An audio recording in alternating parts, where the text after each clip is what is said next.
Capítulo 15. Existencia del Espíritu Santo en la divinidad. Mas la autoridad de las divinas escrituras no solo nos declara la existencia del Padre y del Hijo en la divinidad, sino que connumera con estos dos al Espíritu Santo. En efecto, dice el Señor, id, pues, enseñad a todas las gentes, bautizándolas en el nombre del Padre y del Hijo y del Espíritu Santo, y San Juan, 3 son los que dan testimonio en el cielo, el Padre, el Hijo y el Espíritu Santo. Hace también mención la Sagrada Escritura de cierta procedencia de este Espíritu Santo, porque dice San Juan, cuando venga el Paráclito que yo os enviaré de parte del Padre, el Espíritu de verdad que procede del Padre, él dará testimonio de mí. Capítulo 16. Razones por las que algunos creyeron que el Espíritu Santo era una criatura. Algunos creyeron que el Espíritu Santo era una criatura superior a las otras, y se sirvieron de testimonios de la Sagrada Escritura para afirmarlo. Objeciones. Se dice en Amós, según la versión de los 70, el que formó los montes, y creó el Espíritu, y pone al desnudo ante el hombre los pensamientos de éste. Y en Zacarías, palabra de Yahvé, que tiende los cielos, funda la tierra y que forma el espíritu del hombre dentro de él. Parece, según esto, que el Espíritu Santo es una criatura. Dice el Señor, hablando del Espíritu Santo, no hablará de sí mismo, sino que hablará lo que oyere, de lo cual parece seguirse que nada dice apoyándose en su propia autoridad, sino que sirve como siervo a quien le manda, porque el decir lo que uno escucha parece ser cosa propia de siervos. Luego, al parecer, el Espíritu Santo es una criatura sometida a Dios. Igualmente, parece que el ser enviado es propio de un inferior, pues quien envía cuenta con autoridad para hacerlo. Ahora bien, el Espíritu Santo es enviado por el Padre y el Hijo, pues dice el Señor, el Espíritu Santo Paráclito que el Padre enviará en mi nombre, ese os lo enseñará todo, y cuando venga el Paráclito que yo os enviaré de parte del Padre. Luego parece que el Espíritu Santo es menor que el Padre y el Hijo. También la Escritura divina, al asociar Padre e Hijo en lo que parece ser propio de la divinidad, no hace mención del Espíritu Santo, como se ve cuando dice, nadie conoce al Hijo sino el Padre, y nadie conoce al Padre sino el Hijo, sin hacer mención como vemos del Espíritu Santo. Y San Juan dice, esta es la vida eterna, que te conozcan a ti, único Dios verdadero, y a tu enviado Jesucristo, en donde tampoco se hace mención del Espíritu Santo. Dicen también el apóstol, la gracia y la paz con vosotros, de parte de Dios nuestro Padre, y del Señor Jesucristo, además, para vosotros no hay más que un Dios Padre, de quien todo procede y para quien somos nosotros, y un solo Señor Jesucristo, por quien son todas las cosas y nosotros también, tampoco aquí se alude al Espíritu Santo.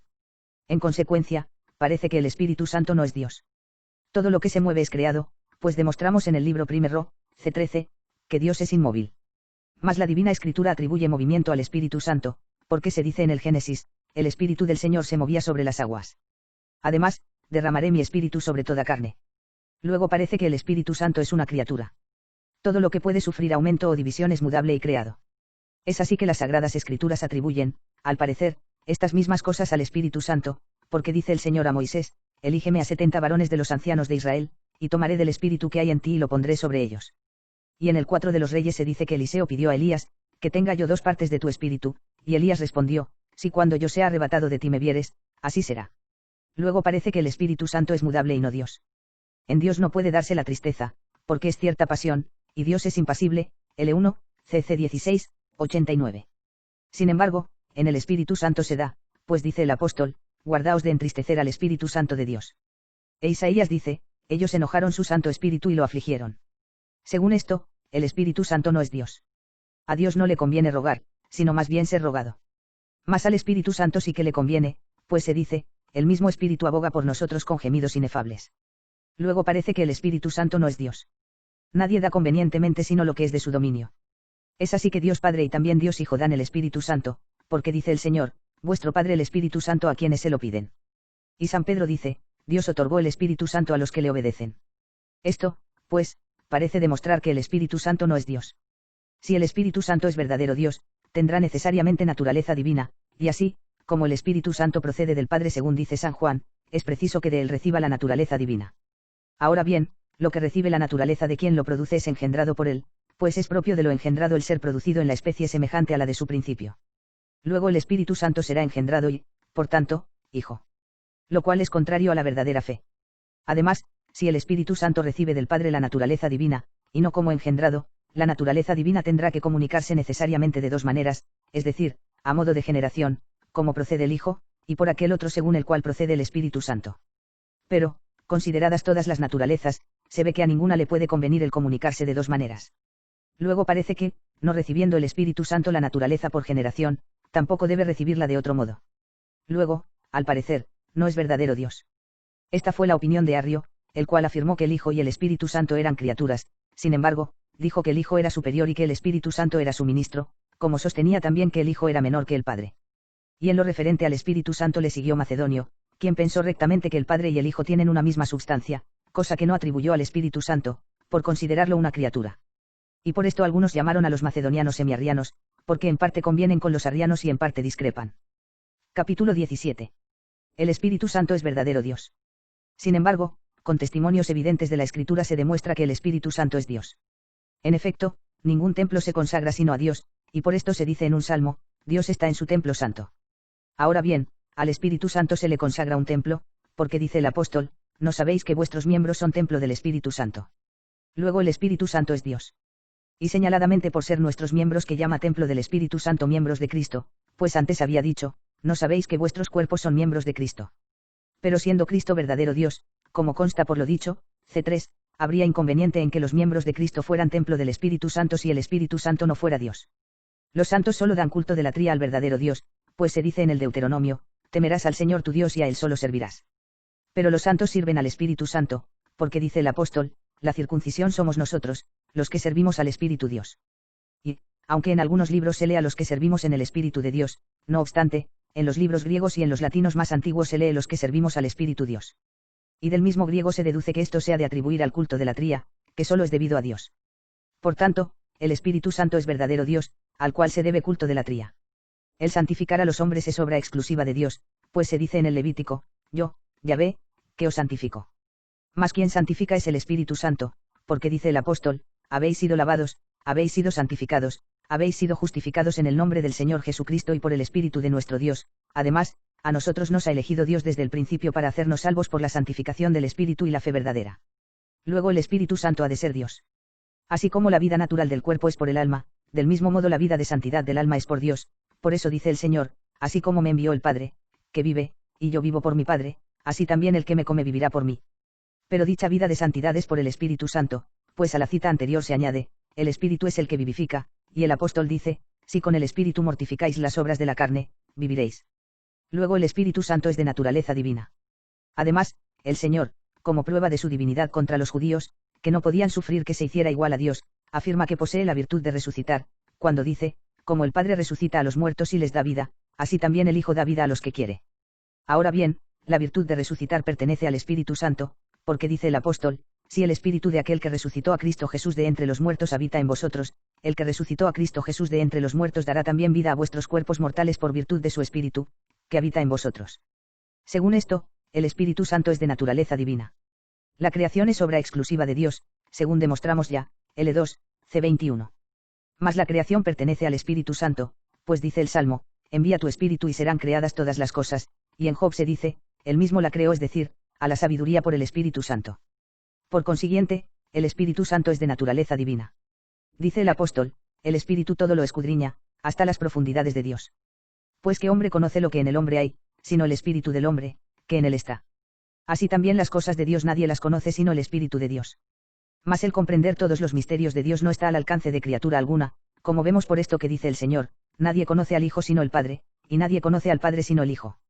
E Isaías, en nombre de Dios, dice, mi secreto es para mí. Luego el Espíritu Santo no es criatura. En conformidad con la comparación del apóstol, la relación del Espíritu Santo con Dios es como la que tiene el Espíritu del hombre con el hombre. Ahora bien, el Espíritu del hombre es intrínseco al hombre, y no es de distinta naturaleza que la suya, sino que es algo suyo. Luego tampoco el Espíritu Santo tiene distinta naturaleza que Dios. Además, comparando las citadas palabras del apóstol con las del profeta Isaías, se ve claramente que el Espíritu Santo es Dios. Pues en Isaías se dice, el ojo no ha visto, oh Dios, sin ti, lo que has preparado a los que en ti esperan. Palabras a las que añadió el apóstol las ya mencionadas de su cita, a saber, el Espíritu escudriña hasta las profundidades de Dios. Luego es evidente que el Espíritu Santo conoce esas cosas profundas de Dios, que Dios ha preparado para aquellos que en él esperan. En consecuencia, si estas cosas nadie las ha visto, excepto Dios, como afirma Isaías, es evidente que el Espíritu Santo es Dios. Dice Isaías, oí la voz del Señor, que decía, ¿a quién enviaré y quién irá por nosotros? Y yo le dije, Jim aquí, envíame a mí. Y él me dijo, ve y di a ese pueblo, oíd y no entendáis. Y estas palabras las atribuye San Pablo al Espíritu Santo, pues se dice en los Hechos que San Pablo dijo a los judíos, bien habló el Espíritu Santo por el profeta Isaías, diciendo, vete a ese pueblo y daíls, con los oídos oiréis, pero no entenderéis. Es evidente, pues, que el Espíritu Santo es Dios. Por las Sagradas Escrituras descubrimos que es Dios quien ha hablado por los profetas. En efecto, se dice en los Números por boca de Dios: si uno de vosotros profetizara, yo me revelaría en visión y le hablaría en sueños, y en un salmo se dice: escucharé lo que hable en mí el Señor Dios. Y se prueba claramente que el Espíritu Santo ha hablado por los profetas, pues se dice en los Hechos: era preciso que se cumpliese la escritura que por boca de David habla predicho el Espíritu Santo. Además dice el Señor, como dicen los escribas, que el Mesías es hijo de David. David mismo, inspirado por el Espíritu Santo, ha dicho: dijo el Señor a mi Señor, siéntate a mi diestra. Y San Pedro dice: porque la profecía no ha sido proferida en los tiempos pasados por voluntad humana, antes bien, movidos por el Espíritu Santo, hablaron los hombres de Dios. En consecuencia, deducimos claramente de las Escrituras que el Espíritu Santo es Dios. La revelación de los misterios aparece en las Escrituras como obra privativa de Dios, porque se dice en Daniel: el Dios de los cielos es el que revela los misterios. Mas la revelación de los misterios aparece como obra propia del Espíritu Santo, pues en la primera a los de Corinto se dice: Dios nos lo reveló por su Espíritu, y en el capítulo 14 de la misma, el Espíritu habla misterios. Por lo tanto, el Espíritu Santo es Dios. El enseñar interiormente es obra exclusiva de Dios, porque se dice de él en un salmo: él, que da al hombre la sabiduría, y en Daniel: él es quien da la sabiduría a los sabios y la ciencia a los entendidos. Y que esto sea obra propia del Espíritu Santo lo manifiestan las siguientes palabras: el Espíritu Santo Paráclito, que el Padre enviará en mi nombre, ese os lo enseñará todo. Luego el Espíritu Santo es de naturaleza divina. Los que tienen una misma operación han de tener necesariamente la misma naturaleza. Mas la operación del Hijo y del Espíritu Santo es la misma. En efecto, el apóstol nos asegura que Cristo habla en los santos, cuando dice: ¿acaso buscáis experimentar que en mí habla Cristo? Y es evidente que esto es obra del Espíritu Santo, pues se dice: no seréis vosotros los que habléis, sino el Espíritu de vuestro Padre el que hable en vosotros. Por lo tanto, idéntica es la naturaleza del Hijo y del Espíritu Santo, y, en consecuencia, la del Padre, porque, como ya demostramos, C11, el Padre y el Hijo tienen una naturaleza única. La inhabitación en las almas de los santos es obra privativa de Dios. Por eso dice el apóstol: vosotros sois templo de Dios vivo, según dice el Señor: yo habitaré en medio de vosotros. Y esto mismo lo atribuye el apóstol al Espíritu Santo, porque dice: no sabéis que sois templo de Dios y que el Espíritu de Dios habita en vosotros. Luego el Espíritu Santo es Dios. El estar en todas partes pertenece exclusivamente a Dios, que dice: no lleno yo los cielos y la tierra. Y esto conviene también al Espíritu Santo, porque se afirma: el Espíritu del Señor llena la tierra, y en el Salmo: ¿dónde podría alejarme de tu Espíritu? ¿A dónde huir de tu presencia? Si subiere a los cielos, allí estás tú, etc. Además dijo el Señor a los discípulos: recibiréis la virtud del Espíritu Santo, que descenderá sobre vosotros, y seréis mis testigos en Jerusalén, en toda la Judea, en Samaria y hasta los extremos de la tierra. Por lo cual es evidente que el Espíritu Santo está en todo lugar, porque inhabita en los que están en todas partes. Luego el Espíritu Santo es Dios. Por otra parte, en la Escritura el Espíritu Santo es llamado expresamente Dios. Dice San Pedro: Ananías, porque se ha apoderado Satanás de tu corazón, moviéndote a engañar al Espíritu Santo. Y añade después: no has mentido a los hombres, sino a Dios. Luego el Espíritu Santo es Dios. Dice el apóstol: el que tiene el don de lenguas habla a Dios, no a los hombres, pues nadie le entiende, porque el Espíritu habla misterios. Con lo cual da a entender que el Espíritu Santo hablaba en quienes poseían el don de lenguas. Y después dice: está escrito en la ley: en lenguas extrañas y con labios extranjeros hablaré a este pueblo, y ni así me entenderán, dice el Señor. Luego el Espíritu Santo, que habla cosas misteriosas en lenguas extrañas y con labios extranjeros, es Dios. Poco después añade: si profetizando todos entrare algún infiel o no iniciado, se sentirá arguido de todos, juzgado por todos, los secretos de su corazón quedarán manifiestos, y cayendo de hinojos adorará a Dios, confesando que realmente está Dios en medio de vosotros. Ahora bien, está claro, por lo que dijimos antes, que el Espíritu habla cosas misteriosas, que la manifestación de los misterios del corazón proviene del Espíritu Santo. Lo cual es propio de la divinidad, pues dice Jeremías: tortuoso es el corazón, impenetrable para el hombre. ¿Quién puede conocerle? Yo, Yahvé, que penetro el corazón y pruebo los afectos íntimos. Por eso se dice que incluso el infiel juzga con acierto que quien manifiesta lo oculto del corazón es Dios. Luego el Espíritu Santo es Dios.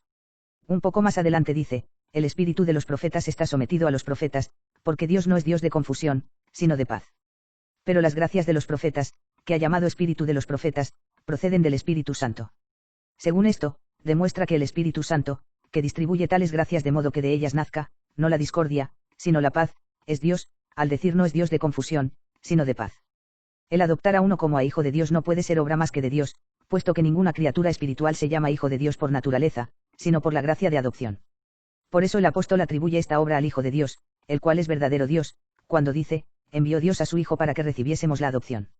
Ahora bien, el Espíritu Santo es la causa de la adopción, pues dice el apóstol, habéis recibido el Espíritu de adopción, por el que clamamos, Abba, Padre. Luego el Espíritu Santo es Dios y no criatura. Si el Espíritu Santo no es Dios, es preciso que sea alguna criatura. Pero es indiscutible que no es una criatura corporal. Y espiritual tampoco lo es. Porque ninguna criatura es infundida en una criatura espiritual, puesto que la criatura no es participable, sino más bien participante. Es así que el Espíritu Santo es infundido en las almas de los santos, como participado por ellos, porque se lee que Cristo y también los apóstoles estuvieron llenos de él. Luego el Espíritu Santo no es criatura, sino Dios. Mas si alguien dijere que las obras antedichas, que son de Dios, se atribuyen al Espíritu Santo, no autoritativamente como a Dios, sino ministerialmente como a criatura, veremos que esto es indudablemente falso por lo que afirma el apóstol cuando dice, hay diversidad de operaciones, pero uno mismo es Dios, que obra todas las cosas en todos, y después, enumerados varios dones de Dios, añade, todas estas cosas las obra el único y mismo Espíritu, que distribuye a cada uno según quiere. Y con esto manifestó claramente que el Espíritu Santo es Dios, ya porque atribuye al Espíritu Santo las mismas obras que antes atribuyó a Dios, ya porque declara que él obra según el arbitrio de su voluntad. Resulta, pues, evidente que el Espíritu Santo es Dios. Capítulo 18. El Espíritu Santo es una persona subsistente. Mas como algunos aseguran que el Espíritu Santo no es una persona subsistente, sino la divinidad tal del Padre y del Hijo, como parece que dijeron algunos macedonianos, o incluso alguna perfección accidental de nuestra mente, que hemos recibido de Dios, por ejemplo, la sabiduría, la caridad, o algo parecido, que nosotros participamos como ciertos accidentes creados, debemos demostrar, en contra de ellos, que el Espíritu Santo no es ninguna de estas cosas. Pruebas. Las formas accidentales no obran propiamente. Quien obra, en realidad, es el que las posee, y, además, al arbitrio de su voluntad. Por ejemplo, el hombre sabio se sirve de la sabiduría cuando quiere. Ahora bien, el Espíritu Santo obra cuando quiere, según hemos demostrado, Ceprec. Luego no debemos considerar al Espíritu Santo como cierta perfección accidental de la mente. El Espíritu Santo, como nos enseñan las Escrituras, es la causa de todas las perfecciones de la mente humana. En efecto, dice el apóstol, el amor de Dios se ha derramado en nuestros corazones por virtud del Espíritu Santo que nos ha sido dado, además, a uno le es dada por el Espíritu la palabra de sabiduría, a otro, la palabra de ciencia, según el mismo Espíritu, y así lo restante. Por consiguiente, no debemos creer que el Espíritu Santo es una perfección accidental de la mente humana, ya que Él es la causa de todas esas perfecciones. Y decir que con el nombre de Espíritu Santo se designa la esencia del Padre y del Hijo, de modo que no se distinga personalmente de ninguno de los dos, es contrario a lo que la Escritura nos enseña sobre el Espíritu Santo, porque se dice en San Juan que el Espíritu Santo procede del Padre y que recibe del Hijo, y esto no puede referirse a la esencia divina, pues ésta ni procede del Padre ni recibe del Hijo. Luego es necesario afirmar que el Espíritu Santo es una persona subsistente. La Sagrada Escritura habla manifiestamente del Espíritu Santo como de una persona subsistente, pues se dice en los Hechos, mientras celebraban la liturgia en honor del Señor y guardaban los ayunos, dijo el Espíritu Santo, segregadme a Bernabé y a Saulo para la obra a que los llamo, y más adelante, pues, mandados por el Espíritu Santo, se marcharon, y en los mismos Hechos dicen los apóstoles, ha parecido al Espíritu Santo y a nosotros no imponeros ninguna otra carga más. Y todo esto no se diría del Espíritu Santo si no fuese una persona subsistente. Luego lo es. Siendo el Padre y el Hijo personas subsistentes y de naturaleza divina, el Espíritu Santo no sería contado con ellos si no fuera él también una persona subsistente en la naturaleza divina. Pero es contado con ellos, como vemos en San Mateo, cuando el Señor dice a los discípulos, id, enseñad a todas las gentes, bautizándolas en el nombre del Padre y del Hijo y del Espíritu Santo, y en la segunda a los de Corinto, la gracia del Señor Jesucristo y la caridad de Dios y la comunicación del Espíritu Santo sean con todos vosotros, y en la primera de San Juan, 3 son los que dan testimonio en el cielo, el Padre, el Hijo y el Espíritu Santo, y los 3 son uno. Todo esto demuestra claramente que no solo es persona subsistente, como el Padre y el Hijo, sino que tiene también con ellos unidad de esencia. Mas alguien podría objetar sin razón contra lo dicho, diciendo que una cosa es el Espíritu de Dios y otra el Espíritu Santo. Pues en algunos de los textos aducidos se dice Espíritu de Dios y en otros Espíritu Santo. Sin embargo, que Espíritu de Dios y Espíritu Santo son lo mismo lo prueban claramente las palabras del apóstol en su primera a los de Corinto, capítulo 2, versículo 10, en donde, después de haber dicho, a nosotros nos lo reveló Dios por el Espíritu Santo, añade en confirmación de esto que el Espíritu todo lo escudriña, hasta las profundidades de Dios, y luego termina, así también las cosas de Dios nadie las conoce sino el Espíritu de Dios. Por lo cual vemos claramente que Espíritu Santo y Espíritu de Dios es lo mismo. Lo demuestra también el dicho del Señor, no seréis vosotros los que habléis, sino el Espíritu de vuestro Padre el que hable en vosotros. Ahora bien, en lugar de estas palabras, dice San Marcos, no seréis vosotros los que habléis, sino el Espíritu Santo. Lo mismo es, pues, Espíritu Santo y Espíritu de Dios. Luego, como los citados testimonios manifiestan de muchas maneras, cc 17, 18, que el Espíritu Santo no es criatura, sino verdadero Dios, es evidente que no nos vemos forzados a decir que se deba entender de la misma manera como el diablo llena o inhabita en algunos que el Espíritu Santo llene las almas de los santos e inhabite en ellos. Pues de Judas afirma San Juan que después del bocado entró en él Satanás, y San Pedro dice como se lee en algunos manuscritos, Ananías, ¿por qué ha llenado Satanás tu corazón? Pues, siendo el diablo una criatura, según consta por lo dicho, L2, C15, no llena a nadie haciéndole participar su ser, ni tampoco puede inhabitar en una mente con su propia substancia, sino que se dice que llena a algunos por los efectos de su maldad. Por esto dice el apóstol de cierto sujeto, o lleno de todo engaño y de toda maldad. Sin embargo, el Espíritu Santo, como es Dios, inhabita en la mente por su substancia y nos hace buenos por la participación de su ser, puesto que Él, por ser Dios, es la bondad misma. Y esto no puede decirse en verdad de criatura alguna. Y, no obstante, esto no excluye que llene por efecto de su poder las mentes de los santos. Capítulo 19. ¿Cómo hay que entender lo que se dice del Espíritu Santo? Instruidos por los testimonios de las Santas Escrituras, defendemos firmemente que el Espíritu Santo es Dios verdadero, subsistente y distinto personalmente del Padre y del Hijo. Mas es necesario considerar de qué manera se haya de tomar esta verdad en toda ocasión, para defenderla de los ataques de los infieles. Para cuya evidencia es preciso decir de antemano que en cualquier naturaleza intelectual necesariamente se ha de encontrar una voluntad. Porque el entendimiento se convierte en acto por una forma inteligible en cuanto entiende, como una cosa natural se convierte en el ser natural por su forma propia. Mas una cosa natural, por la forma que la constituye en su especie, está inclinada a las operaciones propias y al fin propio, que consigue por las operaciones, pues tal como es una cosa así es su obrar, y tiende a lo que le conviene. De aquí que sea necesario también que de la forma inteligible se siga en el inteligente la inclinación a las operaciones propias y al propio fin. Esta inclinación es la voluntad en la naturaleza intelectual, la cual es el principio de las operaciones que hay en nosotros, con las cuales el ser inteligente obra por un fin, pues el fin y el bien son el objeto de la voluntad. Por consiguiente, en todo ser inteligente necesariamente ha de haber también voluntad. Pero, aun cuando a la voluntad pertenecen muchos actos, como el desear, el gozarse, el odiar y semejantes, no obstante, el amor es el único principio y la raíz común de todos. Lo cual puede probarse por lo que sigue. En efecto, como se ha dicho, la voluntad es para las cosas intelectuales lo que la inclinación natural para las cosas naturales, inclinación que también se llama apetito natural. Sin embargo, la inclinación natural nace de tener la cosa natural afinidad y conveniencia según la forma, que dijimos ser principio de la inclinación, con aquello a que se dirige, como lo tiene lo pesado respecto al lugar inferior. Así también toda inclinación de la voluntad nace de la aprehensión de algo conveniente o atrayente por la forma inteligible. Y como sentir afición a una cosa, en cuanto tal, es amarla, síguese que toda inclinación de la voluntad, como también del apetito sensitivo, tiene su origen en el amor. Porque, por el hecho de amar una cosa, la deseamos si está ausente, y nos gozamos si está presente, y nos entristecernos cuando nos la impiden y odiamos cuando nos apartan de ella, y nos encolerizamos contra ello. De este modo, pues, lo que se ama no solo está en el entendimiento del amante, sino también en su voluntad, mas de distinta manera en uno y en otra.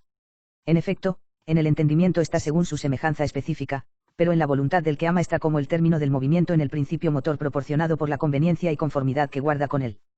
Como el fuego, en cierto modo, está en el lugar superior por razón de su ligereza, según la cual está en conformidad y conveniencia con tal lugar, en cambio, el fuego producido está en el fuego que lo ha producido por la semejanza de su forma.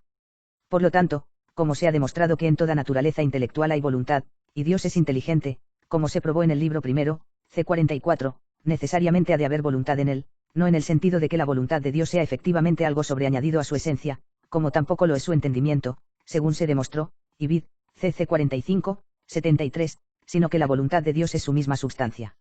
Y, siendo el entendimiento de Dios su substancia también, síguese que en Dios sean una sola cosa el entendimiento y la voluntad. Ahora bien, ¿cómo es posible que lo que en los demás seres son varias cosas, sea en Dios una sola cosa? Puede ponerse en claro por lo dicho en el libro 1, capítulo 31.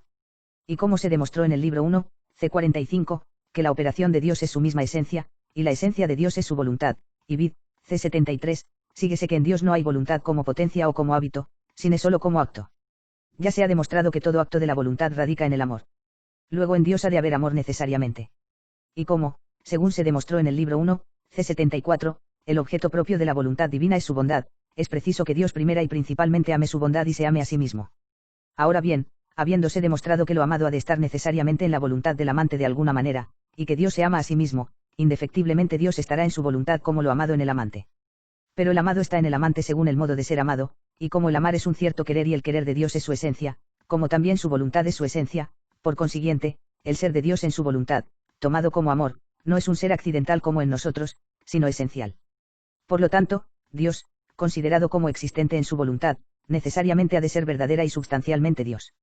Por otra parte, el que algo esté en la voluntad como el amado en el amante, dice relación a la concepción por la que es concebido intelectualmente y a la cosa misma, cuya concepción intelectual se llama verbo, pues si una cosa no fuera conocida de algún modo, no sería amada, y no solo es amado el conocimiento de la cosa amada, sino también ella por razón de su natural bondad. Es preciso, por consiguiente, que el amor por el que Dios está en la voluntad divina, como el amado en el amante, proceda del verbo de Dios y del Dios de quien es el verbo. Ahora bien, habiéndose demostrado que lo amado no está en el amante según la semejanza específica, como está lo entendido en el que entiende, y que todo lo que procede de otro como engendrado, procede del que lo engendra según la semejanza específica, resulta que la procedencia de una cosa que ha de estar en la voluntad, como el amado en el amante, no es a modo de generación, como lo es, en cambio, la procedencia de una cosa que ha de estar en el entendimiento, según se demostró antes, C11. En conclusión, el Dios procedente como amor no procede como engendrado ni, por consiguiente, puede ser llamado hijo. Y como lo amado existe en la voluntad como inclinando y, en cierto modo, impeliendo intrínsecamente al amante hacia la cosa amada, y el impulso desde lo interior de un ser vivo pertenece al espíritu, conviene al Dios que procede como amor llamarse espíritu, como si fuera cierta aspiración. De aquí es que el apóstol atribuye al espíritu y al amor cierto impulso, pues dice a los romanos, los que son movidos por el espíritu de Dios, esos son hijos de Dios, y a los corintios, la caridad de Cristo nos impele. Y como todo movimiento intelectual se denomina por el término, y el amor con que Dios se ama es el ya dicho, convenientemente se llama Espíritu Santo al Dios que procede por amor, pues suele llamarse santo todo lo que pertenece a Dios. Capítulo XX. Efectos atribuidos en las Escrituras al Espíritu Santo con relación a toda criatura. Por otra parte, en consecuencia con lo dicho, es preciso considerar los efectos que la Sagrada Escritura atribuye al Espíritu Santo. Se ha demostrado anteriormente, L1, C75, que la bondad de Dios es la razón de que Él quiera la existencia de las demás cosas y que por su voluntad les da el ser a las mismas. Por lo tanto, el amor con que ama su bondad es la causa de la creación de las cosas, de aquí que algunos filósofos antiguos pusieron como causa de todo lo creado el amor de los dioses, como se ve en el primero de los metafísicos, y Dionisio dice que el amor divino no se resignó a permanecer estéril. Sin embargo, tenemos como consecuencia de lo dicho, en el C anterior, que el Espíritu Santo procede como amor del amor con que Dios se ama a sí mismo. Por consiguiente, el Espíritu Santo es principio de la creación de las cosas. Y esto se indica en el Salmo, envía tu Espíritu y serán creadas. Además, porque el Espíritu Santo procede como amor del amor, y el amor posee cierta fuerza impulsiva y motiva, el movimiento impreso por Dios en las cosas parece atribuírsele propiamente al Espíritu Santo. Mas la primera mutación que hay en las cosas realizadas por Dios consiste en la producción de las diversas especies sacadas de la materia creada informe.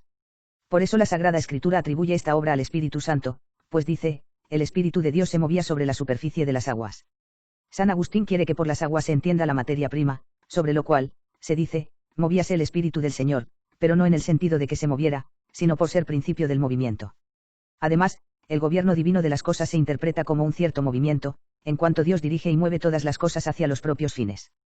Por lo tanto, si el impulso y el movimiento pertenecen, por razón del amor, al Espíritu Santo, convenientemente se atribuye al Espíritu Santo el gobierno y propagación de las cosas. De aquí que Job diga, el Espíritu de Dios me creó, y el Salmo, tu Espíritu es bueno, llévame por camino llano. Y como gobernar a los súbditos es un acto privativo del Señor, convenientemente se atribuye el dominio al Espíritu Santo. En efecto, dice el apóstol, el Espíritu es Señor.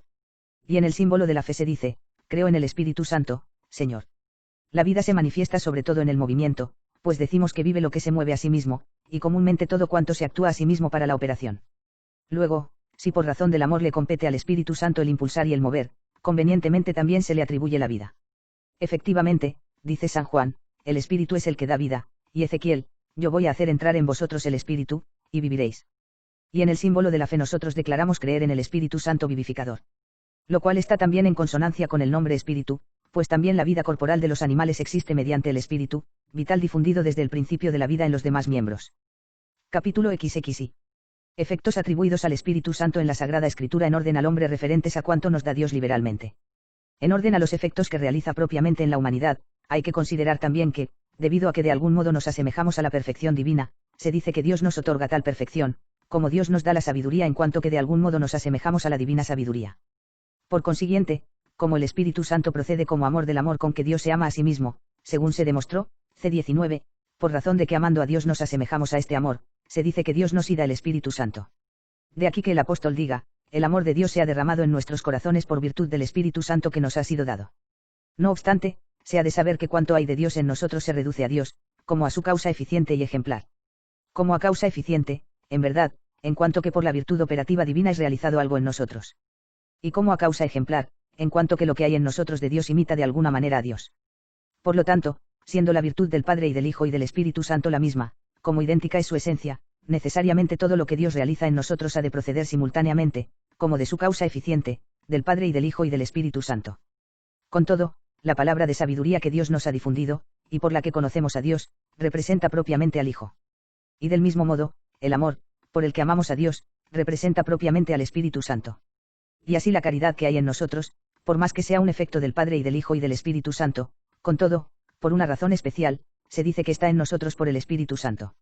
Más, porque los efectos divinos, que no solo empiezan a existir por la operación divina, sino también permanecen por ella en el ser, como consta por lo dicho anteriormente, L3C65, y nada puede obrar en donde no está, pues es necesario que el que obra y lo obrado estén juntos en acto, como el motor y lo movido, necesariamente, donde quiera que haya algún efecto de Dios, allí ha de estar el mismo Dios causándolo. De aquí que, existiendo en nosotros por el Espíritu Santo la caridad, por la que amamos a Dios, necesariamente tendrá que estar en nosotros el Espíritu Santo, mientras permanece en nosotros la caridad. Por lo cual dice el apóstol, ¿no sabéis que sois templo de Dios y que el Espíritu de Dios habita en vosotros? Luego, como por el Espíritu Santo nos constituimos en amadores de Dios, y como todo amado, en cuanto tal, está en el amante, es necesario que por el Espíritu Santo habiten también en nosotros el Padre y el Hijo.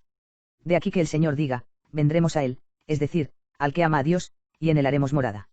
Y en la primera de San Juan se dice, y nosotros conocemos que permanece en nosotros por el Espíritu que nos ha dado. Es evidente, además, que Dios ama, sobre todo, a quienes por el Espíritu Santo constituyó en sus amadores, porque, si no amara, no otorgaría tan gran bien, de aquí que en nombre del Señor se diga en los proverbios, amo a los que me aman. No como si nosotros hayamos amado antes a Dios, sino que Él nos amó primero a nosotros, como se dice en la primera de San Juan. Ahora bien, toda cosa amada está en el amante. Luego es necesario que por el Espíritu Santo no solo esté Dios en nosotros, sino también nosotros en Dios. De aquí que San Juan diga, el que vive en caridad permanece en Dios y Dios en él, y también, conocemos que permanecemos en él y él en nosotros en que nos dio su Espíritu. Por otra parte, es propio de la amistad que uno revele sus secretos al amigo. Porque, como la amistad une los afectos y de dos corazones hace como uno solo, no parece que descubre fuera de su corazón lo que revela al amigo, de aquí que el Señor diga a los discípulos, ya no os llamaré siervos, sino amigos míos, porque todo lo que oí de mi Padre os lo he dado a conocer. Por lo tanto, como somos constituidos amigos de Dios por el Espíritu Santo, convenientemente se dice que los misterios divinos son revelados a los hombres por el Espíritu Santo. Por eso dice el apóstol, escrito está, ni el ojo vio, ni el oído oyó, ni vino a la mente del hombre lo que Dios ha preparado para los que le aman. Mas a nosotros nos lo ha revelado Dios por su Espíritu. Y como el lenguaje del hombre se forma de lo que éste conoce, también convenientemente habla el hombre los misterios divinos por el Espíritu Santo, según aquello, en el Espíritu habla cosas misteriosas, y, no seréis vosotros los que habléis, sino el Espíritu de vuestro Padre el que hable en vosotros. Y de los profetas se dice que, movidos del Espíritu Santo, hablaron los hombres de Dios. De aquí que también se diga del Espíritu Santo en el símbolo de la fe, el cual nos ha hablado por los profetas. Y no solo es propio de la amistad que uno, por la unidad de afecto, revele sus secretos al amigo, sino que la misma unidad exige que uno haga participante al amigo de filo que tiene, porque, como el hombre tiene al amigo por otro yo, menester es que le ayude como a sí mismo, haciéndole partícipe de sus bienes, por esto se establece como propio de la amistad el querer y el hacer bien al amigo, según aquello, el que tuviere bienes de este mundo y viendo a su hermano pasar necesidad le cierra sus entrañas, como mora en él la caridad de Dios. Y esto tiene, sobre todo, lugar en Dios, cuyo querer es eficaz para obrar. Y por eso se dice convenientemente que todos los dones de Dios nos son dados por el Espíritu Santo, según aquello, a uno le es dada por el Espíritu la palabra de sabiduría, a otro, la palabra de ciencia según el mismo Espíritu, y después, habiendo enumerado varias cosas, todas estas cosas las obra el único y mismo Espíritu, que distribuye a cada uno según quiere. Por otra parte, es evidente que así como para que llegue un cuerpo al lugar propio del fuego es menester que se asemeje al fuego, adquiriendo su ligereza, gracias a la cual se mueva con el movimiento propio del fuego, así también para que el hombre llegue a la bienaventuranza de la felicidad divina, que, según su naturaleza, es propia de Dios, es indudablemente necesario, en primer término, que mediante la perfección espiritual se asemeje a Dios, y en segundo lugar, que obre según ella, y así. Finalmente, alcanzará tal bienaventuranza. Ahora bien, como se ha demostrado, los dones espirituales nos son otorgados por el Espíritu Santo. Y así nos configuramos con Dios por el Espíritu Santo. Y por él nos volvemos hábiles para el bien obrar, y por él mismo nos es preparado el camino para la bienaventuranza. Estas tres cosas nos declara el apóstol cuando dice, es Dios quien nos ha ungido, nos ha sellado y ha depositado las arras del Espíritu en nuestros corazones. Y, fuisteis sellados con el sello del Espíritu Santo prometido, prenda de nuestra herencia. En efecto, La acción de sellar parece pertenecer a la semejanza de la configuración, y la unción, a la capacitación del hombre para obrar con perfección, y la prenda, a la esperanza que nos ordena a la herencia celestial, que es la bienaventuranza perfecta. Y como por la benevolencia que uno tiene para con otro resulta que lo adopta como hijo, para que así le pertenezca la herencia, convenientemente se atribuye al Espíritu Santo la adopción de los hijos de Dios, según aquello, habléis recibido el espíritu de adopción por el que clamamos, Abba, Padre. Además, por el hecho de constituirse uno amigo de otro desaparece todo agravio, puesto que el agravio es contrario a la amistad, por eso se dice en los proverbios, el amor encubre todas las faltas. Luego, constituyéndonos amigos de Dios por el Espíritu Santo, es lógico que por él nos perdone Dios los pecados, y por eso dice el Señor a los discípulos, recibid el Espíritu Santo, a quien perdonareis los pecados, les serán perdonados. Y, por esta razón, a los que blasfeman contra el Espíritu Santo se les niega la remisión de los pecados, pues quedan como privados de aquello por lo que el hombre consigue la remisión de los pecados. Por este motivo dícese también que por el Espíritu Santo somos renovados y purificados o lavados, según aquello del Salmo, envía tu Espíritu y serán creados, y renovarás la faz de la tierra, y, renovaos en vuestro espíritu, y, cuando el Señor lave la inmundicia de las hijas de Sión, limpie en Jerusalén las manchas de sangre, al viento de la justicia, al viento de la devastación. Capítulo XXI. Efectos atribuidos al Espíritu Santo en cuanto que mueve la criatura hacia Dios. Consideradas, pues, aquellas cosas que, al decir de las Escrituras, realiza Dios en nosotros por el Espíritu Santo, es necesario estudiar de qué manera somos impulsados hacia Dios por el Espíritu Santo. Y, en primer lugar, lo más propio de la amistad parece ser el conversar en compañía del amigo. Ahora bien, la conversación del hombre con Dios consiste en su contemplación, como ya el apóstol decía, nuestra conversación está en el cielo. Luego, como el Espíritu Santo nos hace amadores de Dios, consiguientemente somos constituidos en contempladores de Dios por el Espíritu Santo. Por eso dice el apóstol, todos nosotros a cara descubierta contemplamos la gloria del Señor como en un espejo y nos transformamos en la imagen, de gloria en gloria, a medida que obra en nosotros el Espíritu del Señor.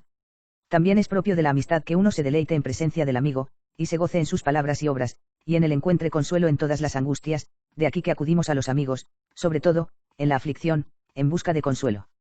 Por consiguiente, como el Espíritu Santo nos da la amistad de Dios y hace en nosotros y nosotros en él, como se ha demostrado, Ceprec, es lógico que nos gocemos de Dios y recibamos consuelo por el Espíritu Santo contra todas las adversidades y acechanzas del mundo.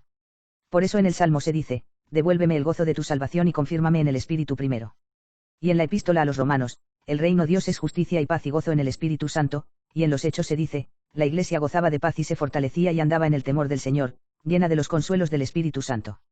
Y por eso el Señor llama al Espíritu Santo Paráclito, esto es, Consolador, más el Espíritu Santo, el Consolador. Igualmente, también es propio de la amistad convenir con el amigo en lo que quiere. Ahora bien, la voluntad de Dios se nos manifiesta por sus preceptos. Luego pertenece al amor por el que amarnos a Dios el cumplir sus mandatos, según aquello, si me amáis, guardaréis mis mandamientos. Luego al constituirnos el Espíritu Santo en amadores de Dios nos mueve también, en cierto modo, a cumplir los preceptos de Dios, según aquello del apóstol, los que son movidos por el Espíritu de Dios, esos son hijos de Dios. Sin embargo, se ha de tener en cuenta que los hijos de Dios son movidos por el Espíritu Santo no como siervos, sino como libres. Pues, siendo libre el que es dueño de sí mismo, hacemos libremente aquello que hacemos por nuestra cuenta y razón. Y esto es lo que hacemos voluntariamente, mas lo que hacemos contra voluntad no lo hacemos libre, sino servilmente, ya haya violencia absoluta, como cuando el principio es totalmente extrínseco, no cooperando nada el paciente, por ejemplo, cuando uno es impelido por la fuerza al movimiento, ya haya violencia con mezcla de voluntariedad, como cuando uno quiere hacer o padecer lo que menos contraría su voluntad, para evadir lo que más la contraría. Mas el Espíritu Santo de tal modo nos inclina a obrar, que nos hace obrar voluntariamente al constituirnos en amadores de Dios. En conclusión, los hijos de Dios son movidos por el Espíritu Santo libremente, por amor, no servilmente, por temor. Por eso el apóstol dice, no habéis recibido el espíritu de siervos para recaer en el temor, antes habéis recibido el espíritu de adopción de hijos. Ahora bien, estando ordenada la voluntad a aquello que verdaderamente es bueno, si se tiene en cuenta el mismo orden natural de la voluntad cuando el hombre se aparta de aquello que es bueno de verdad, ya por una pasión, ya por un mal hábito o una mala disposición, obra servilmente, en cuanto que es vencido por algo extraño. Pero, si considera el acto de la voluntad en cuanto inclinada al bien aparente, obra libremente al seguir la pasión o un hábito corrompido, mas obra servilmente si, permaneciendo tal voluntad, se abstiene de lo que quiere por el temor de la ley, que establece lo contrario. Luego, inclinando el Espíritu Santo por amor la voluntad al bien verdadero, al cual está ordenada por naturaleza, quita la servidumbre por la que, hecho el hombre esclavo de la pasión y del pecado, obra contra el orden de la voluntad, y también la servidumbre por la que obra según ley contra la inclinación de su voluntad, no como amigo de ella, sino como esclavo de la misma. Por lo cual dice el apóstol, donde está el Espíritu del Señor está la libertad, y, si os guiáis por el Espíritu, no estáis bajo la ley. Esta es la razón de que se diga que el Espíritu Santo mortifica las obras de la carne, en cuanto que, al mortificar la carne, no nos apartamos del verdadero bien, al cual nos ordena el Espíritu Santo por amor, según aquello, si con el Espíritu mortificáis las obras de la carne, viviréis. Capítulo 23. Solución de las razones aducidas antes contra la divinidad del Espíritu Santo. En último término vamos a solucionar las razones que antes se alegaron, C16, por las que parecía concluirse que el Espíritu Santo no es Dios, sino criatura. Y acerca de ello se ha de tener en cuenta, primeramente, que el nombre de espíritu parece tomado de la respiración animal, en la cual el aire es aspirado y expirado con cierto movimiento. Por eso el nombre de espíritu se aplica a todo impulso o movimiento de cualquier cuerpo aéreo, y así el viento se llama espíritu, según el dicho del Salmo, el fuego, el granizo, la nieve, la niebla y el viento tempestuoso, que ejecutan sus mandatos. Y se llama también espíritu al vapor sutil difundido por los miembros de los animales para sus movimientos. Igualmente, por ser invisible el aire, se ha trasladado posteriormente el nombre espíritu a todas las fuerzas y substancias invisibles y motoras. Y, por esto, el alma sensible y la racional, los ángeles y Dios, se dicen espíritus, y propiamente Dios al proceder por modo de amor, porque da a entender cierta virtud motiva. Así, pues, cuando Amós dice, el que crea el espíritu, lo atribuye al viento como consta más expresamente en la Vulgata B, lo cual está también en armonía con la frase que precede, el que forma los montes. Y cuando Zacarías dice de Dios que es el que crea o forma el espíritu del hombre dentro de él, atribúyelo al alma humana. De esto no puede deducirse, por tanto, que el Espíritu Santo sea una criatura. Del mismo modo, tampoco puede concluirse que sea una criatura por aquello que dice el Señor del Espíritu Santo, no hablará de sí mismo, sino que hablará lo que oyere. Pues se ha demostrado, C17, que el Espíritu Santo es Dios que procede de Dios, C19. De aquí que tenga su esencia en otro, como se dijo también antes del Hijo de Dios, C11. Y así como en Dios, la ciencia y la virtud y la operación son su esencia, toda la ciencia y la virtud y la operación del Hijo y del Espíritu Santo es de otro, pero las del Hijo son solamente del Padre, mas las del Espíritu Santo son del Padre y del Hijo. Luego como una de las operaciones del Espíritu Santo es que hable en los varones santos, según se demostró, C21, por esto se dice que no habla por sí mismo, pues no obra independientemente. Y el oír del Espíritu Santo es recibir la ciencia, como también la esencia, del Padre y del Hijo, en atención a que nosotros recibimos la ciencia por medio del oído, pues es corriente que la Escritura nos enseñe las cosas divinas acomodándose a las humanas. Y no es razonable hacer cuestión de que dice oyere como si hablara de lo futuro, siendo así que el recibir del Espíritu Santo es eterno, ya que a lo eterno se pueden aplicar las palabras de cualquier tiempo, porque la eternidad abarca todo tiempo. Igualmente, se ve también que por la misión, por la que se dice que el Espíritu Santo ya es enviado por el Padre y el Hijo, no puede concluirse que él sea una criatura, C16. Pues dijimos anteriormente, C8, que se dice que el Hijo de Dios fue enviado, porque se dejó ver de los hombres en carne visible, y así estuvo en el mundo de un modo nuevo, en el que antes no había estado, o sea, de un modo visible, no obstante haber estado siempre de un modo invisible como Dios. Y que el Hijo realizara esto le vino del Padre, y por esta razón se dice que fue enviado por el Padre. También el Espíritu Santo apareció visiblemente, o en figura de paloma, sobre Cristo en el bautismo, o como lenguas de fuego sobre los apóstoles. Y aunque no se hiciera paloma o fuego como el Hijo se hizo hombre, no obstante se dejó ver en tales apariencias como en imágenes de sí mismo, y así también él estuvo en el mundo de un modo nuevo, o sea, de un modo visible. Lo cual demuestra que en él hay procesión, pero no minoración. Hay incluso otro modo por el que se dice que tanto el Hijo como el Espíritu Santo son enviados invisiblemente.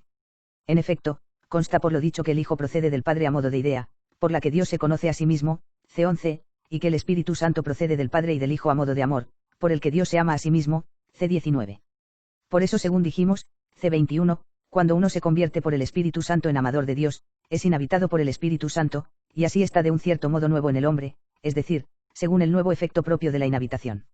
Y el realizar este efecto en el hombre le viene al Espíritu Santo del Padre y del Hijo, y esta es la razón por la que decimos que es enviado invisiblemente por el Padre y el Hijo, de igual manera que decimos que el Hijo es enviado invisiblemente a la mente del hombre, cuando éste se establece de tal modo en el conocimiento divino que de tal conocimiento nace en él el amor divino.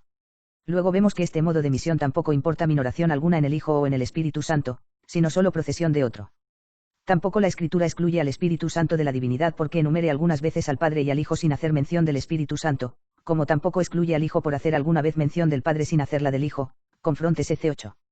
Pues por esto da a entender tácitamente la Escritura que todo lo que se dice de uno de los tres, y pertenece a la divinidad, se ha de entender de todos, puesto que son un solo Dios. Tampoco puede entenderse Dios Padre sin el Verbo y el amor, ni viceversa, pues en uno de los tres quedan comprendidos todos los tres. Por este motivo se hace a veces mención de solo el Hijo en lo que es común a los tres, por ejemplo, cuando dice San Mateo, y nadie conoce al Padre sino el Hijo, siendo así que tanto el Padre como el Espíritu Santo conocen al Padre. Igualmente, se dice también del Espíritu Santo, las cosas de Dios nadie las conoce sino el Espíritu de Dios, siendo también cierto que ni el Padre ni el Hijo están excluidos de este conocimiento de lo divino. Es cosa manifiesta también que no se puede demostrar que el Espíritu Santo es una criatura por el hecho de que se le apliquen en la Sagrada Escritura algunas cosas pertinentes al movimiento, puesto que se han de tomar en sentido metafórico. Pues, de este modo, también la Sagrada Escritura le atribuye movimiento a Dios, como en aquello del Génesis, oyeron a Yahvé, Dios, que se paseaba por el jardín, y, voy a bajar a ver si sus obras han llegado a ser como el clamor que ha venido hasta mí. Por consiguiente, lo que se dice, el Espíritu del Señor se movía sobre las aguas, se ha de entender que está dicho a la manera como decimos que la voluntad se mueve hacia lo querido y el amor hacia lo amado. Aunque esto lo quieran atribuir algunos, no al Espíritu Santo, sino al aire, que tiene su lugar natural sobre el agua, y para significar sus múltiples transmutaciones fue dicho que se movía sobre las aguas. Y la expresión derramaré mi espíritu sobre toda carne se ha de interpretar como dicha a la manera con que decimos que el Espíritu Santo es enviado a los hombres por el Padre y el Hijo, como ya expusimos, cf. supra. Y en la palabra derramaré se entiende la abundancia del efecto del Espíritu Santo, y que no se detendrá en uno, sino que llegará a muchos, desde quienes en cierto modo se comunica a otros, como vemos en aquellas cosas que se derraman corporalmente. Tampoco se ha de referir la frase tomaré del Espíritu que hay en ti y lo pondré sobre ellos a la misma esencia o persona del Espíritu Santo, que es indivisible, sino a sus efectos, por los que habita en nosotros, los cuales pueden sufrir aumento o disminución en el hombre, pero no de manera que lo que se subtrae a uno se le confiera numéricamente idéntico a otro, como sucede en las cosas corporales, sino porque algo semejante puede aumentar en uno y disminuir en otro. Y no requiere tampoco que para acrecentarlo en uno se le quite a otro, porque una cosa espiritual puede ser poseída al mismo tiempo por muchos sin detrimento de nadie. Por eso no hay que entender que fuera necesario subtraer a Moisés algo de los dones sobrenaturales a fin de conferirlo a otros, sino que hay que referirlo al cargo o al oficio, porque lo que había ejecutado antes el Espíritu Santo solo por Moisés lo cumplió después por muchos. Y así, tampoco Eliseo pidió que la esencia o la persona del Espíritu Santo se aumentara duplicándose, sino que estuviesen en él también los dos efectos del Espíritu Santo que hablan estado en Elías, a saber, la profecía y la realización de milagros. Aunque tampoco haya inconveniente en que uno participe más abundantemente que otro el efecto del Espíritu Santo en proporción doble o mayor, por ser finita la medida de ambos. Pero no fue pretensión de Eliseo el pedir para superar al Maestro en las cosas espirituales. Es cosa manifiesta también por el lenguaje de la Sagrada Escritura que las pasiones son aplicadas a Dios por cierta semejanza con la vida humana. Por ejemplo, se dice en el Salmo, se encendió la ira del Señor contra su pueblo. ¿Por qué se dice Dios airado por la semejanza del efecto, o sea, porque castiga, como hacen también los airados, y por esto se añade en el mismo lugar, y los entregó al poder de las gentes? Así se dice también que el Espíritu Santo es contristado, por la semejanza, del efecto, puesto que abandona a los pecadores, como los contristados a quienes les entristecen. También se expresa convenientemente la Sagrada Escritura al atribuir a Dios lo que Él hace en el hombre, según el dicho del Génesis, ahora he visto que en verdad temes a Dios, es decir, ahora he hecho ver. Y de esta manera se dice que el Espíritu Santo ruega, porque hace que roguemos, pues causa el amor en nuestros corazones, por el cual deseamos gozar de Él, y, al desearlo, rogamos. Siendo así que el Espíritu Santo procede a manera del amor con que Dios se ama a sí mismo, y Dios ama por el mismo amor a sí mismo y a las demás cosas por su bondad, está claro que pertenece al Espíritu Santo el amor por el que Dios se ama. E igualmente también el amor por el que nosotros amamos a Dios, ya que nos constituye en amadores de Dios, según consta por lo dicho, C21. Y en conformidad con estas dos cosas le compete al Espíritu Santo el ser dado. Por razón del amor con que Dios nos ama, según se habla al decir que uno da su amor a alguien cuando empieza a amarle, por más que Dios no empiece en el tiempo a amar a nadie, si se mira a la voluntad divina con que nos ama, más el efecto de su amor hacia uno es producido en el tiempo cuando lo atrae hacia sí. Y por razón del amor con que nosotros amamos a Dios, porque el Espíritu Santo causa en nosotros este amor, por eso habita en nosotros según este amor, como vemos por lo dicho, C21, y así le poseemos, como gozando de su asistencia. Y como el estar en nosotros y el ser poseído por nosotros, por el amor que en nosotros causa, le viene al Espíritu Santo del Padre y del Hijo, se dice convenientemente que nos es dado por el Padre y el Hijo. Y no por esto se manifiesta como menor que el Padre y el Hijo, sino como que procede de ambos. Se dice también que Él se nos da al causar en nosotros juntamente con el Padre y el Hijo el amor, según el cual habita en nosotros. Por otra parte, aunque el Espíritu Santo sea verdadero Dios y reciba del Padre y del Hijo la verdadera naturaleza divina, sin embargo no es necesario que sea Hijo, C16. Pues uno se dice hijo porque ha sido engendrado, por eso, si una cosa recibiera la naturaleza de otro, no por generación, sino de otro modo, carecería de la razón de filiación. Por ejemplo, si algún hombre, por virtud divina concedida para un caso concreto, hiciera de alguna parte de su cuerpo un hombre, o incluso de materia extraña, como hace las cosas artificiales, el hombre producido no sería llamado hijo de aquel, porque no procedería de él como nacido. Ahora bien, la procesión del Espíritu Santo no tiene significación de nacimiento, como antes se demostró, C19. Luego el Espíritu Santo, por más que reciba del Padre y del Hijo la naturaleza divina, con todo, no puede llamarse hijo. Y es razonable que solo en la divinidad se comunique la naturaleza de varias maneras, C16. Porque solo en Dios su obrar es su ser. Por eso, habiendo en él, como en cualquier naturaleza intelectual, entender y querer, lo que en él procede a modo de entendimiento, como el verbo, o a modo de amor y voluntad, como el amor, es necesario que tenga ser divino y sea Dios. Y así es verdadero Dios tanto el Hijo como el Espíritu Santo. Quede, pues, esto como doctrina sobre la divinidad del Espíritu Santo. Sin embargo, cuanto entrañe dificultad acerca de su procedencia os menester entenderlo en conformidad con lo que dijimos sobre el nacimiento del Hijo, CFCC 13, 14. Capítulo XIV. El Espíritu Santo procede del Hijo. Algunos erraron también acerca de la procedencia del Espíritu Santo, diciendo que no procedía del Hijo. En consecuencia, debemos probar que el Espíritu Santo procede del Hijo.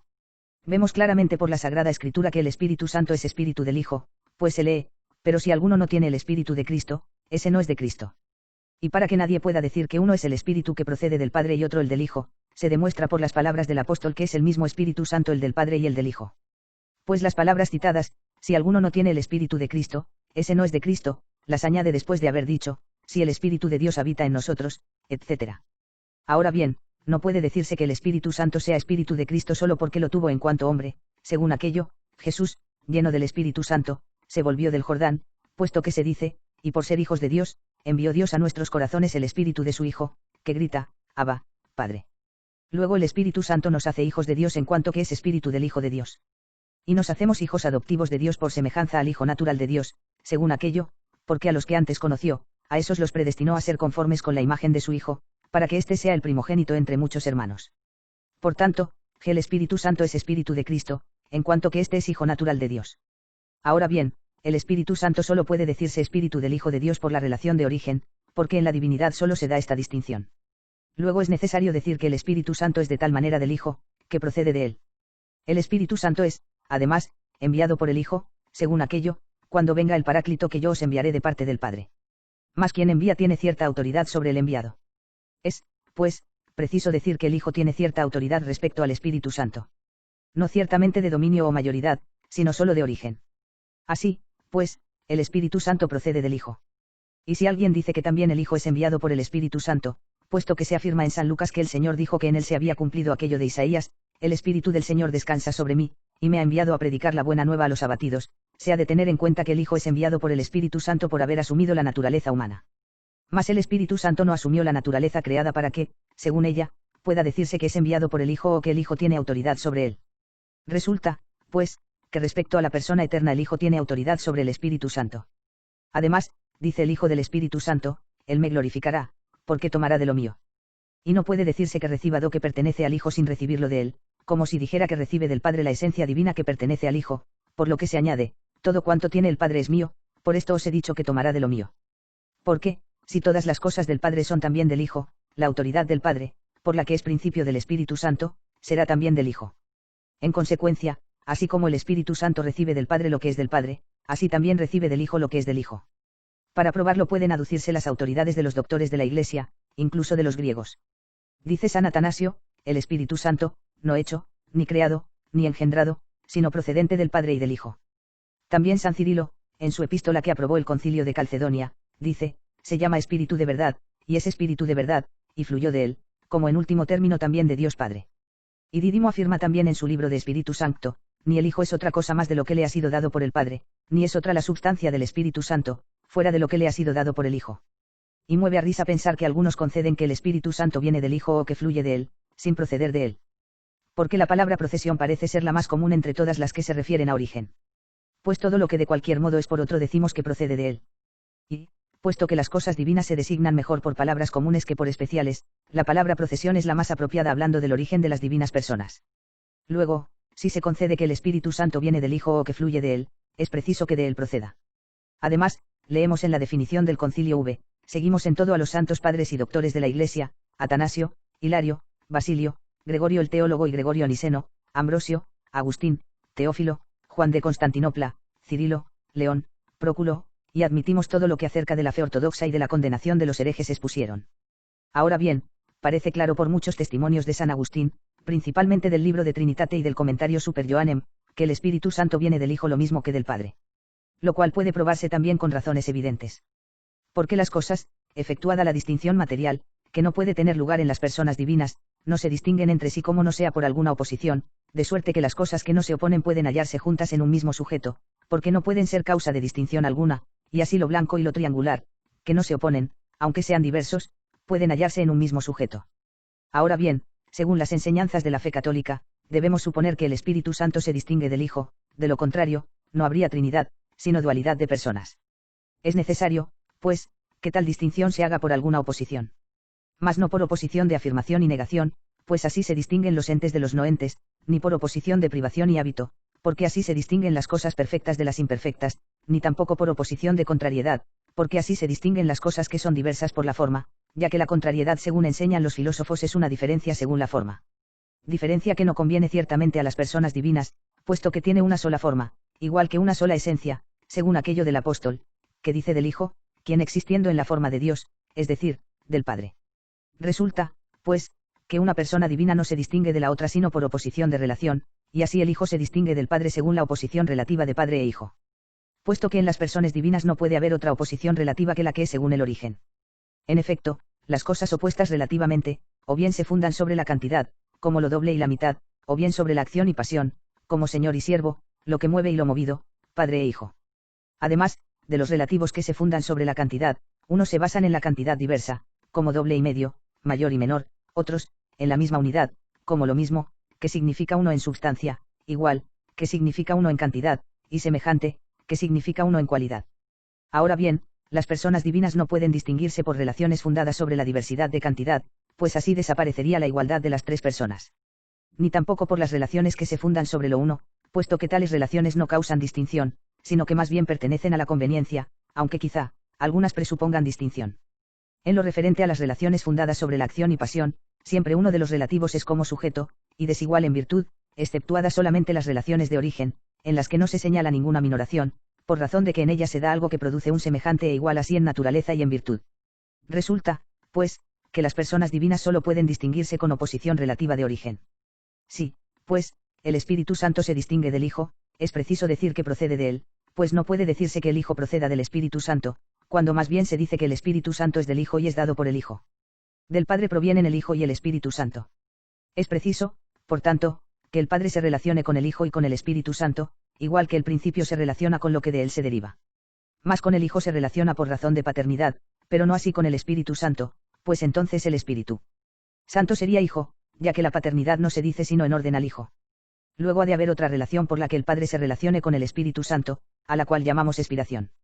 Del mismo modo, así como en el Hijo hay una relación por la que se refiere al Padre y se llama filiación, así también debe haber en el Espíritu Santo otra relación por la que se refiere al Padre, a la cual llamamos procesión. Y así, atendiendo a la procedencia del Hijo respecto al Padre, hay dos relaciones, una en el principio y otra en el término del origen, a saber, paternidad y filiación, y otras dos por parte del origen del Espíritu Santo, que son la expiración y la procesión. La paternidad, pues, y la expiración no constituyen dos personas, sino que pertenecen a la única persona del Padre, porque no se oponen mutuamente. De suerte que, si la filiación y la procesión no tuvieran oposición entre sí, tampoco constituirían dos personas, sino que se referirían a una sola. Ahora bien, no puede haber otra oposición que la de origen. Luego es preciso que haya oposición de origen entre el Hijo y el Espíritu Santo, de modo que uno proceda del otro. Aún más. Todas las cosas que convienen en algo común se distinguen según las diferencias pertenecientes esencial y no accidentalmente a dicho común.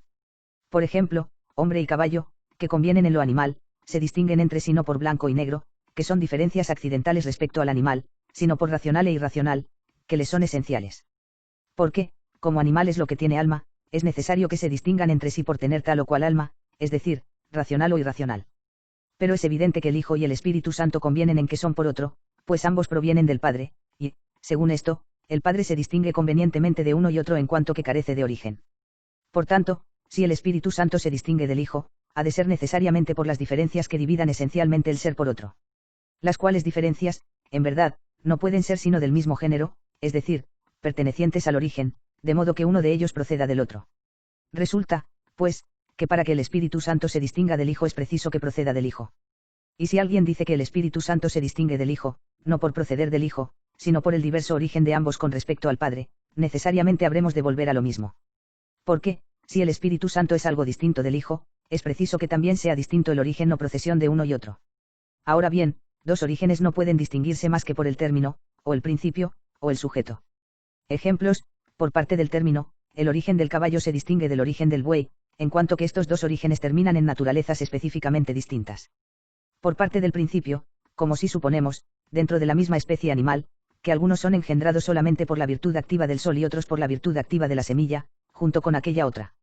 Finalmente, por parte del sujeto, se distingue la generación de este y de aquel caballo en que la naturaleza de la especie es recibida en distinta materia, pero esta distinción, por parte del sujeto, no puede tener lugar en las personas divinas, puesto que son completamente inmateriales. Tampoco puede haber distinción de procesiones por parte del término, si así es permitido hablar, puesto que el Espíritu Santo, procediendo, recibe la misma y única naturaleza divina que recibe el Hijo naciendo. Luego uno y otro origen solo pueden distinguirse por parte del principio. Ahora bien, es claro que el principio del origen del Hijo es solamente el Padre. Luego, si el principio de la procesión del Espíritu Santo fuese solamente el Padre, la procesión del Espíritu Santo no se distinguirla de la generación del Hijo, y así tampoco el Espíritu Santo sería distinto del Hijo. Por tanto, para que haya otras procesiones y otros que procedan, es necesario decir que el Espíritu Santo no procede solamente del Padre, sino del Padre y del Hijo. Pero si alguien dice nuevamente que las procesiones difieren según el principio, en cuanto que el Padre produce al Hijo por modo de entendimiento, como verbo, y al Espíritu y Santo por modo de voluntad, como amor, será preciso decir conforme a esto que, según la diferencia de la voluntad y del entendimiento en Dios Padre, se distinguen las dos procesiones y los dos procedentes. Pues bien, la voluntad y el entendimiento en Dios Padre no se distinguen realmente, sino solo de razón, como probamos en el primer libro, CC 45, 73. Se sigue, pues, que entre las dos procesiones y los procedentes solo habrá distinción de razón. Ahora bien, aquellas cosas que se distinguen solo conceptualmente o según razón se predican mutuamente, porque es verdadero decir que la voluntad divina es su entendimiento y viceversa. Luego será verdadero decir que el Espíritu Santo es el Hijo y viceversa, lo cual es la herejía sabeliana, CFC 5. En consecuencia, para la distinción del Espíritu Santo y del Hijo no es suficiente decir que el Hijo procede por modo de entendimiento y el Espíritu Santo por modo de voluntad, a no ser que con esto se diga también que el Espíritu Santo procede del Hijo. Además, si decimos que el Espíritu Santo procede por modo de voluntad, y el Hijo por modo de entendimiento, se sigue que el Espíritu Santo procede del Hijo. Porque el amor procede del Verbo, puesto que no podemos amar nada si no lo concebimos con el verbo del corazón. Es más, si alguien considera las diversas especies de cosas, verá entre ellas cierto orden, en cuanto que los vivientes están por encima de los no vivientes, y los animales, por encima de las plantas, y el hombre, por encima de los demás animales, y en cada uno de estos se hallan diversos grados según las diversas especies, de donde dedujo Platón que las especies de las cosas eran números, que varían de especie por adición o subtracción de la unidad. Por tanto, en las substancias inmateriales no puede haber más distinción que la que es según el orden. Ahora bien, en las divinas personas, que son completamente inmateriales, no puede haber más orden que el de origen. Luego no hay dos personas procedentes de una, si una de ellas no procede de la otra. Es necesario, pues, que el Espíritu Santo proceda del Hijo. Además, el Padre y el Hijo, en cuanto a la unidad de esencia, no se distinguen sino en que uno es Padre y el otro es Hijo. Por tanto, todo lo que esté fuera de esto es común al Padre y al Hijo.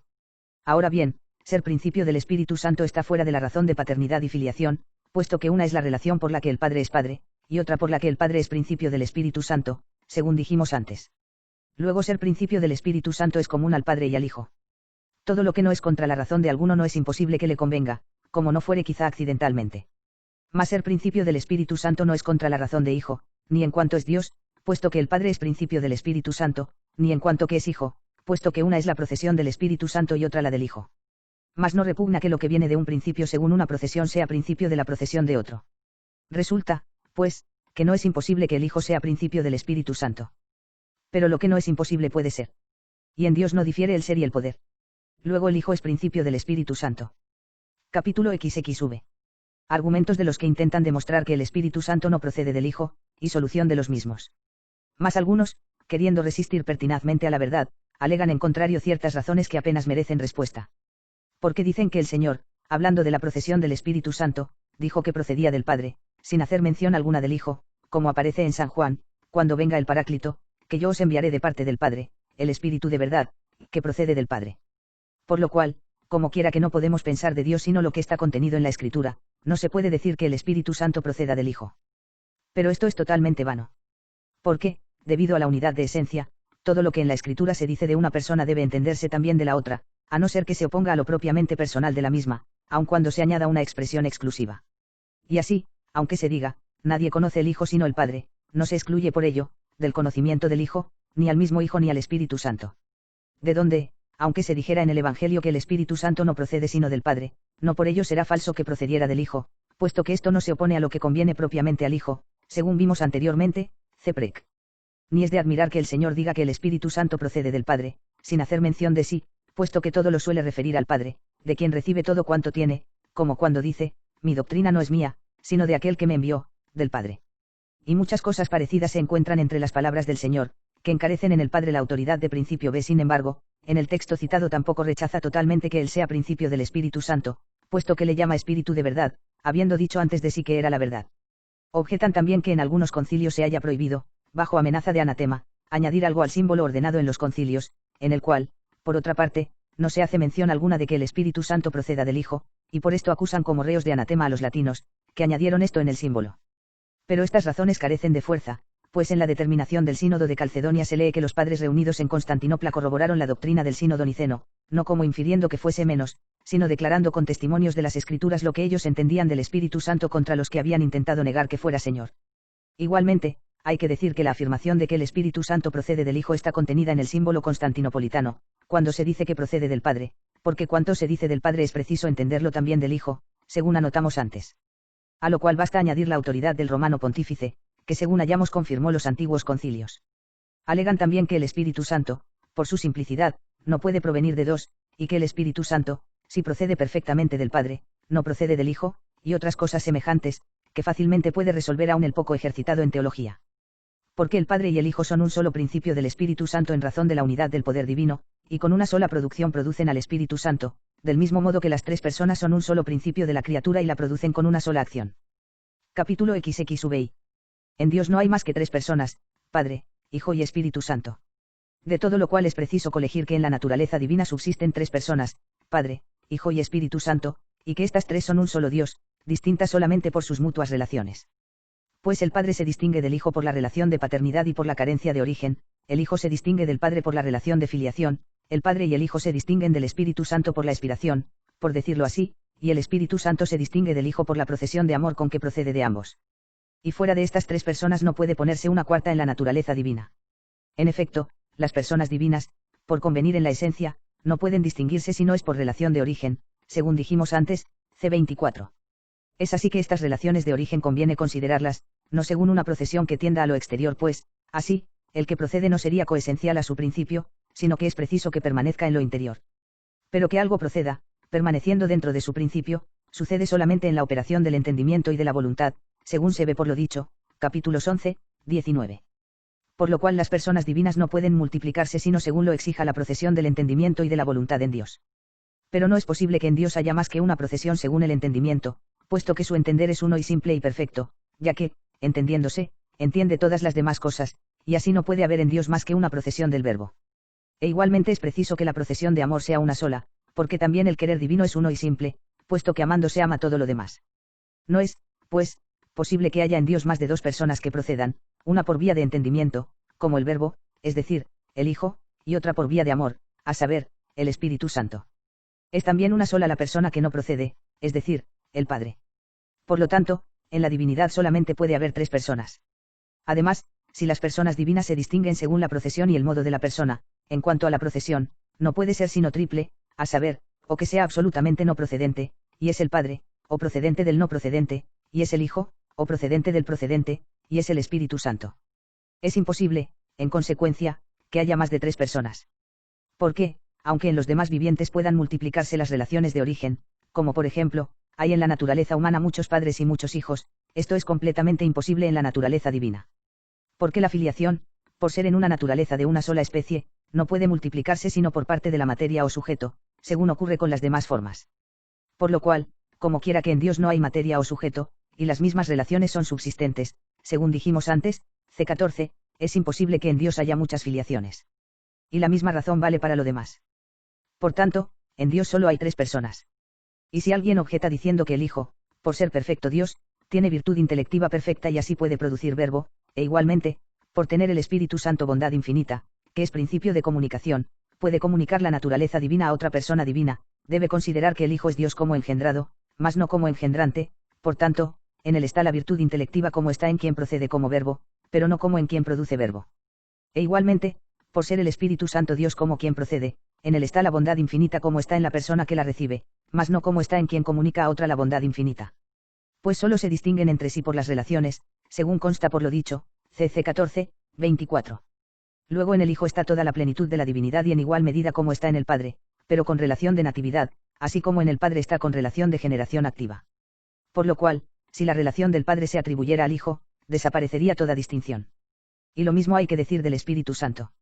Y de esta Trinidad podemos ver cierta semejanza en el entendimiento humano. Porque el mismo entendimiento, en cuanto que se entiende en acto, concibe en sí mismo su verbo, que no es otra cosa más que la misma intención inteligible de la mente, llamada también mente entendida, existente en ella.